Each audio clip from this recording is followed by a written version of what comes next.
అదే RTV app వార్తల్ని క్షణాల్లో చదివే అవకాశం ఉంటుంది. ఒక న్యూస్ పేపర్, ఒక టెలివిజన్ ఛానల్ మీ చేతుల్లో ఎప్పుడూ ఉంటాయి.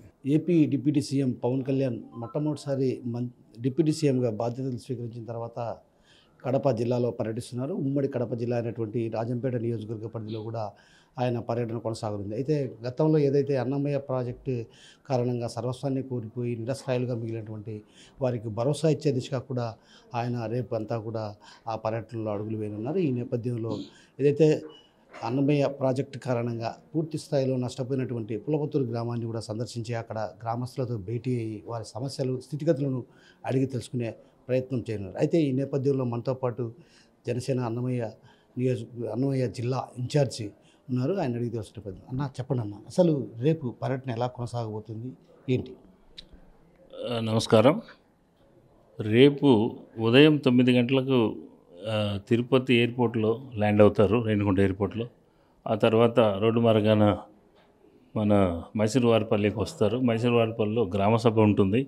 అందులో 1 గంటన్నర వరకు గ్రామసభలో అన్ని విషయాలు చర్చించి ఆ తర్వాత అక్కడి నుంచి నేరుగా పులపత్తూరు గ్రామానికి వస్తారు. పులపత్తూరు గ్రామంలో అక్కడ ఫ్లడ్ ఎఫెక్టెడ్ ఎవరైతే అప్పుడు కొన్ని వందల మంది చనిపోయారు, కొన్ని వందల జీవాలు చనిపోయినాయి, కొంతమంది చనిపోయారు. అట్లాగే కొన్ని వందల హౌసెస్ కూడా కూలిపోయాయి, పొలాలన్నీ నాశనం అయిపోయాయి. ఇప్పటికి కూడా పొలాలు ఇసుక మేటలు వేసున్నారు. 2-3 ఏళ్ళు అయినా కూడా ఇంతవరకు 3 ఏళ్ళు అయినా కూడా ఇంతవరకు పాత గవర్నమెంట్లో వాళ్ళకి ఎటువంటి పక్కా ఇల్లులు కానీ ఇసుక మేట తీయడం కానీ, ఆ ఇల్లు లేదో కొంత జగనన్న కాలనీలని ఇచ్చారు. అందులో కనీసం ఈరోజు కూడా బిల్లులు రాలేదు, ఏ ఇల్లు కూడా పూర్తి కాలేదు. ఈ దీన పరిస్థితిలో ఉంటే ఆ పరిస్థితి నుంచి ఈ ప్రజలను ఒక భరోసా కల్పించే దానికోసం మొట్టమొదటిసారిగా పవన్ కళ్యాణ్ గారు మన కడప జిల్లాకు రావడము, అందులో ఈ ఫ్లడ్ ఎఫెక్టెడ్ విలేజెస్ అన్నింటినీ కూడా సందర్శించాలనే ఒక సదుద్దేశంతో ఆయన రావడం జరుగుతుంది. కాబట్టి ఆయన రాకను అక్కడ ఉన్న అన్ని గ్రామాల వారు ఎంతో ఆతృతతో ఎదురు చూస్తున్నారు. కాబట్టి వాళ్ళకందరికీ మేలు జరుగుతుంది. తప్పకుండా మా ఉప ముఖ్యమంత్రి గారు పవన్ కళ్యాణ్ గారు ఇక్కడికి వస్తారు. వచ్చిన తర్వాత వాళ్ళందరికీ కూడా చాలా వరకు అన్ని రకాలుగా సహాయపడతారని ఆశిస్తున్నాం. అంటే గతంతో చూసుకుంటే 3 ఏళ్ల క్రితం, సరిగ్గా 3 ఏళ్ల క్రితం సెప్టెంబర్ 20 తేదీన సరిగ్గా ఇదే అంటే ఒక నెల ఆ సందర్భంగా జల ప్రళయానికి కారణమైనటువంటి వారిపై ఎలాంటి చర్యలు తీసుకోలేదు. అదేవిధంగా ఇసుక కారణంగానే జల ప్రళయానికి కారణమైనటువంటి భావనలు కూడా ఈ ప్రాంత వాసుల్లో వినిపిస్తున్న పరిస్థితి. మరోవైపు పవన్ కళ్యాణ్ ఏదైతే జల ప్రళయం కారణంగా ప్రాణ నష్టాన్ని కోల్పోయినటువంటి వారిని పరామర్శించడానికి కూడా ఆయన రాలేని పరిస్థితి. ఒక రకంగా నాదెండ్ల మనోహర్ కూడా రావడం జరిగింది. అప్పట్లో స్పష్టమైన హామీ కూడా ఇవ్వడం జరిగింది. ఏదైతే మన ప్రభుత్వం ఏర్పడైతే ఖచ్చితంగా మీకు అందరికీ అండగా ఉంటానని భరోసా ఇచ్చారు. సో ఈ నేపథ్యంలో ఆయన పర్యటన ఎలా ఉండబోతుంది? ఆయన ఇచ్చిన మాట ప్రకారం ఆ మాట తప్పే వ్యక్తి కాదు. కాబట్టే ఈరోజు కడప జిల్లాలో మొట్టమొదటి ప్రోగ్రాము ఒక రెవెన్యూ సదస్సు ఉన్నా కూడా ఆ సదస్సును చూసుకొని ఇమీడియట్గా ఆయన ఏదైతే మాట ఇచ్చాడో పాత రోజుల్లో ఆ మాట నిలుపుకునేందుకు ఇప్పుడు ఈ పులపత్తూరు, మందపల్లి ఈ గ్రామాల సందర్శన ఉంటుంది. అందులో కూడా అక్కడ ఎవరైతే నష్టపోయారో వాళ్ళందరికీ కూడా ఆయన ఒక భరోసా కల్పించి వాళ్ళకు ఒక పక్కా గృహాలు నిర్మించి, అందులో అన్నీ కూడా చాలా వరకు మధ్యలో ఆగి ఉన్నాయి, వాళ్ళు బిల్లులు చెల్లించక పాత గవర్నమెంట్లో, ఇవన్నిటిని కూడా సార్ట్అవుట్ చేసేదానికి ఆయన స్వయంగా ఆయనే రంగంలోకి దిగుతూ ఈ భరోసా కల్పించాలని వస్తున్నారు. సో గ్రామ స్వరాజ్యాలే లక్ష్యంగా ఏదైతే గ్రామీణ ప్రాంతాల అభివృద్ధి చెందితేనే పట్టుగొమ్మలని, గ్రామాలే పట్టుగొమ్మలు ఏదైతే పట్టణ ప్రాంతాలకు కానీ ఇతరత్ర వారికి. అయితే ఇలాంటి పరిస్థితుల నేపథ్యంలో పంచాయతీరాజ్ వ్యవస్థకు ఆయన మంత్రిగా ఉన్నారు. అదేవిధంగా మైసూరువారిపల్లెను ఒక రకంగా ఎన్నుకోవడాన్ని, అంటే ఒక రకంగా గతంలో ఏదైతే స్థానిక సంస్థల ఎన్నికల్లో కూడా మైసూరువారిపల్లె జనసేనకు అండగా నిలిచిందన్నటువంటి ఉద్దేశంతో అక్కడికి రావడాన్ని ఎలా చూడొచ్చుంటారు? మైసూరువారిపల్లె అనేది ఏంటంటే కోడూరు మండలంలో మైసూరువారిపల్లె గ్రామం అనేది జనసేనకు అడ్డా.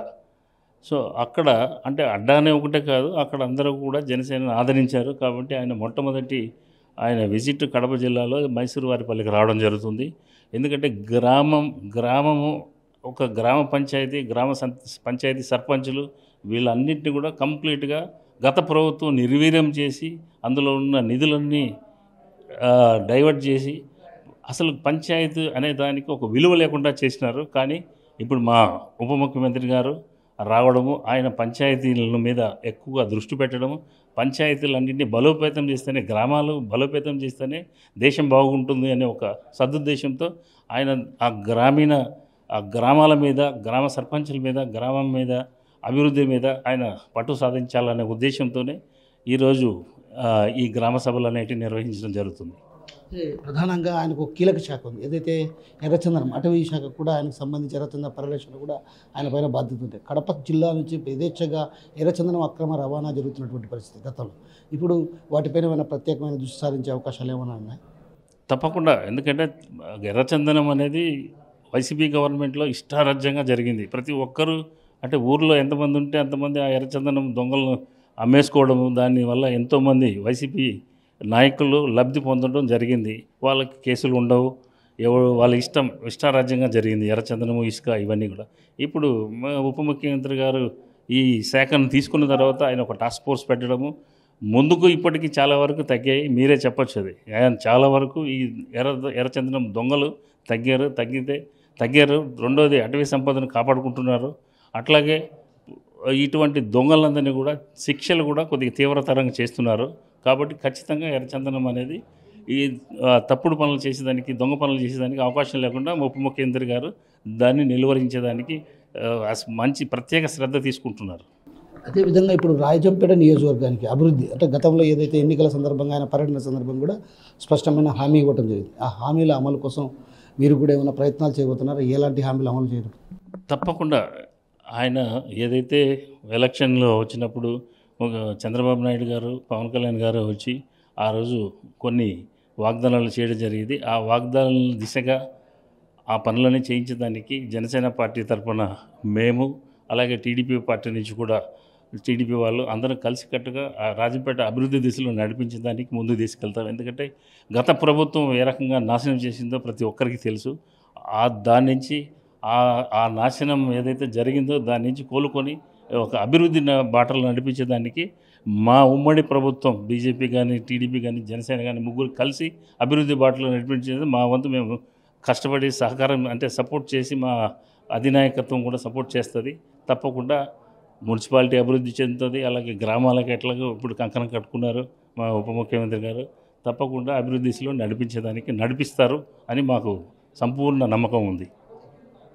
సో ఏదైతే అన్నమయ్య జల ప్రళయం కారణంగా సర్వస్వాన్ని కోల్పోయి నిరసరాయులుగా మిగిలిన వారికి భరోసా ఇచ్చే దిశగా కూడా పవన్ కళ్యాణ్ పర్యటన కొనసాగుతుంది. ఏదైతే గతంలో సర్వస్వాన్ని కోల్పోయిన సందర్భంలోనే ఆయన మాట ఇచ్చారు, మాట తప్పరు, మాట ఇచ్చిన తర్వాత మాట కట్టుబడే ఉంటారనడానికి నిదర్శనం ఆయన పులపుత్తూరు గ్రామాన్ని. ఏదైతే గ్రామ సభల్లో పాల్గొనడానికి వచ్చేస్తున్నటువంటి పవన్ కళ్యాణ్ రాజంపేట నియోజకవర్గంలో ఉన్నటువంటి అన్నమయ్య జల ప్రళయం కారణంగా సర్వస్వాన్ని కోల్పోయి నిరసరాయులుగా నిలిపినటువంటి పులపుత్తూరు గ్రామాన్ని సందర్శించేందుకు నిదర్శనం ఉన్నటువంటి విషయాన్ని మనతో పాటు ఉన్నటువంటి అన్నమయ్య జిల్లా ఇన్ఛార్జ్ ఎలటూరు శ్రీనివాసరావు చెప్తున్నారు. కెమెరా పర్సన్ హరితో కిషోర్, ఆర్టీవీ, రాజంపేట. మరిన్ని వీడియోస్ కోసం ఛానల్ ని సబ్స్క్రైబ్ చేయండి. లేటెస్ట్ అప్డేట్స్ కోసం వాట్సాప్ ఛానల్ ని ఫాలో చేయండి.